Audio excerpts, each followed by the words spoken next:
Hi, this is Dr. Ralph Wilson with Web Marketing. Today I'm in San Francisco at the Search Engine Strategies Conference at Moscone Center, here with Christine Churchill, who is an expert in the area of search marketing. And I want to talk today about common errors in a pay-per-click campaign. Now, you do this for a living. You know all this stuff, but you work with clients that make mistakes. What are the most common mistakes you see?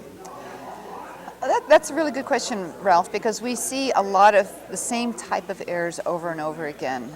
Yesterday I was doing a Search Engine Watch pay-per-click lab as one of the sessions, and we pulled up a live account of one of the folks in the audience, and I went through the basic steps that I do when I'm reviewing a website.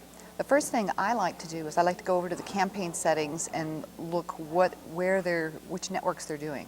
This particular person had both the search and the content network on. Well, that's the first thing you want to check, because that's a no-no. That's just the type of searchers that would trigger an ad on the search network are completely different from the folks on the content. So you want to keep those in separate campaigns. And have different ads probably. Yes, Okay. very different ads, because you want more of a, graphic ads work great on the content network, for instance. I mean, that's a great little thing to keep in mind.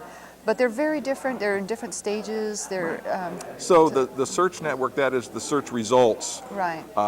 You want to keep that separate from some website that's carrying AdSense ads. Right. Okay. Yeah. So separate those campaigns out. What's the second kind of mistake you've seen? Well, the next thing I see quite frequently is, and in fact, this particular client that I was looking at, or this particular person in the audience, they had all broad match terms, and the regular broad match, not no phrase match, no.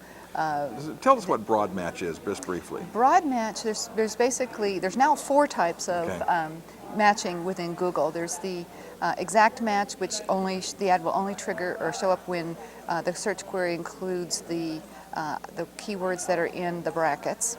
Okay. There's the phrase match, which your ad will only be triggered when whatever free keyword phrases are in the quotation marks. Okay. And then there's the there's the broad match, which has sort of expanded into the expanded broad match, which is just kind of wild, but sloppy. Very, very sloppy semantic matching that your ad might show up for anything if you have broad match. So you see a lot of people using only broad match, which is kind of the default. Right. People don't realize, they think that if they're just putting if they're putting a term in like apple pie, that only apple pie, they sort of, for some reason, the people assume that it's a phrase match type of thing, and that's not the case. So what do you recommend people do?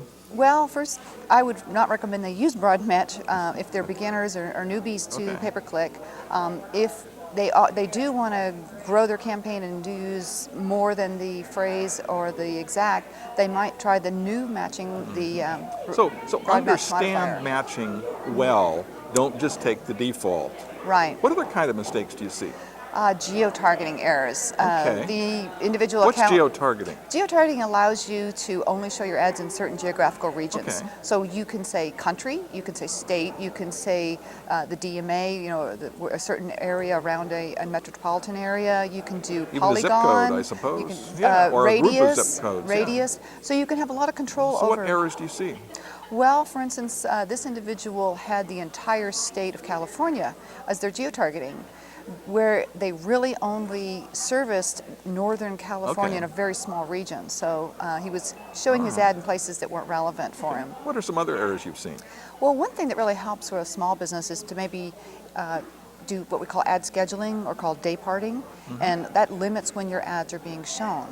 For a lot of people, they don't need to have their ads running all night. Right. If they're not open and they're not responding to calls and things after 6 o'clock, there's no reason for their ads to be showing. Show your ads when people buy. Okay. Exactly. So people forget to use or don't know how to use day parting. Right. Okay. So anything else? The demographic. On the content network, you can actually specify male, female, you can specify age groups. The individual yesterday, the account we looked at, he actually had excluded his main age group. Oops. So he was very glad that we took a look at his account.